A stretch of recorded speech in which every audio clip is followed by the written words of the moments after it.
Welcome back to the Boondoggle Tapes, a collection of recorded phone calls, emails, and journal entries of Sarah Boone, convicted of murdering her fiancé by zipping him up in a suitcase and leaving him to die.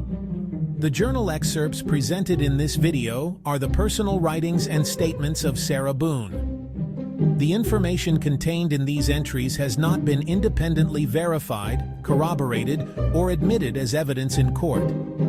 Viewers are advised to interpret this content with caution and an understanding that it reflects one party's unproven narrative. Today's episode was created for a mature audience and viewer discretion is advised.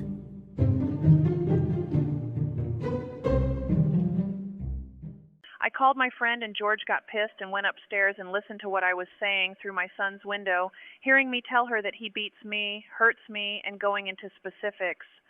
I saw him and couldn't believe I wasn't even able to speak to my friend, then got scared he may have overheard.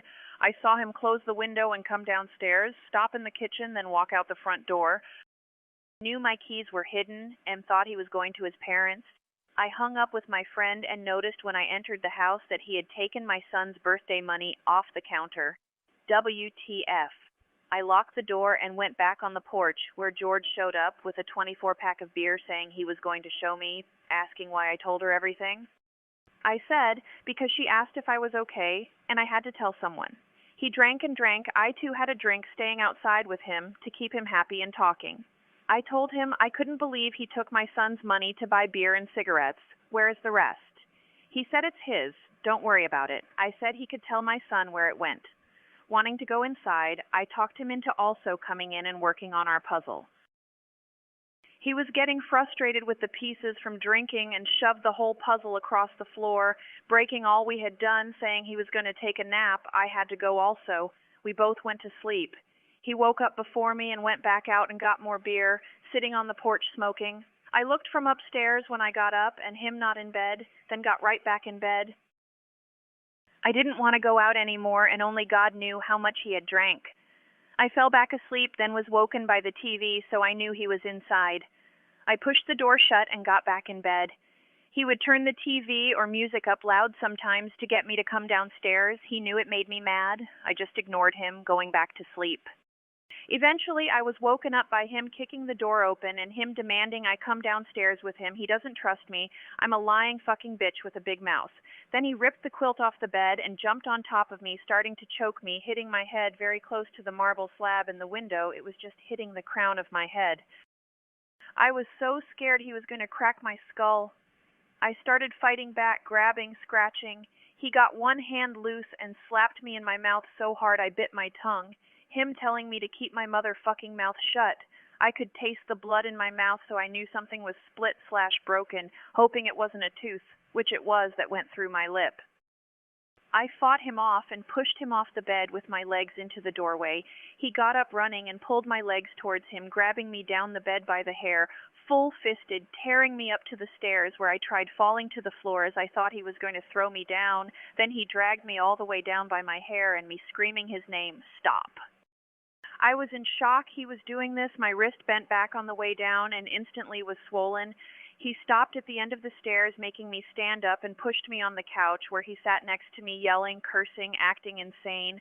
I just sat there shaking, then blood started running down my forehead. My eye was split, bleeding, my nose and lip. My wrist felt sprained, my ribs hurt from the stairs, and my knees had serious rug burn. He didn't notice any of this until it started dripping on the couch and my legs, where he took his hand to my face.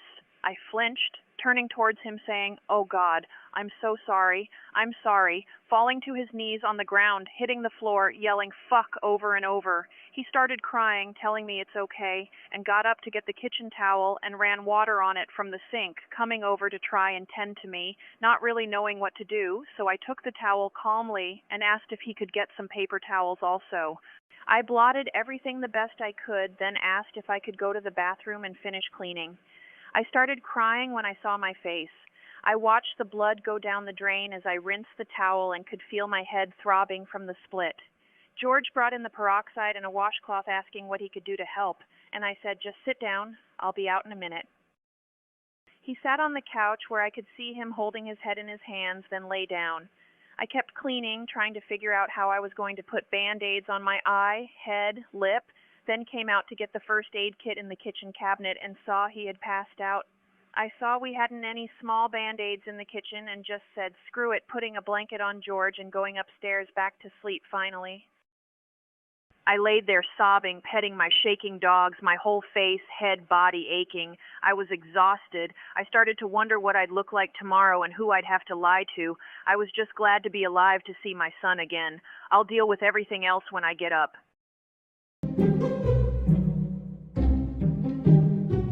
Thank you for joining us on this episode of the Boondoggle Tapes. Please don't forget to like, subscribe, and comment.